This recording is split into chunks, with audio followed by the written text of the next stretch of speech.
ಓದಿಕೊಳ್ಳೋಣ.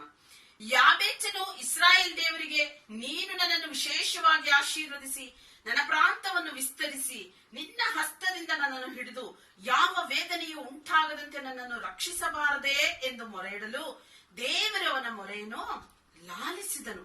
ನೋಡಿ, ಯಾಬೇಚ್ ಎಂಬುದಾಗಿ ಹೇಳುವಾಗ ಅವನ ಹೆಸರಿನ ಅರ್ಥ ವೇದನೆ ಎಂಬುದಾಗಿ. ಅವರ ತಾಯಿ ಅದ್ರ ಮೇಲಿಂದಲೇ ಓದುವಾಗ ಬಹು ವೇದನೆಯಿಂದ ಹೆತ್ತಿದ್ದೇನೆಂದು ಹೇಳಿ ಅವರಿಗೆ ಯಾಬೇಚನೆಂದ ಹೆಸರಿಡ್ತಾನೆ.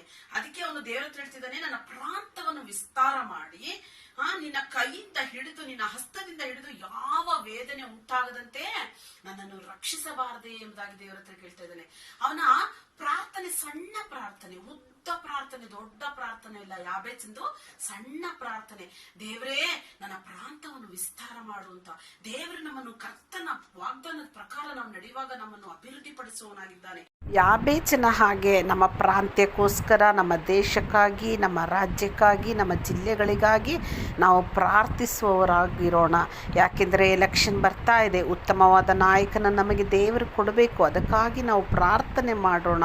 ಸಮಾಧಾನ ಬೇಕು ನಮ್ಮ ದೇಶದಲ್ಲಿ, ಮಳೆ ಬೇಕು, ಬೆಳೆಯಾಗಬೇಕು. ಅದಕ್ಕಾಗಿ ನಾವು ಪ್ರಾರ್ಥಿಸೋಣ.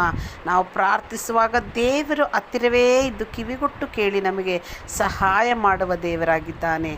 ಆತನ ನಾಮಕ್ಕೆ ಸ್ತೋತ್ರವಾಗಲಿ. ಆಮೇನ್.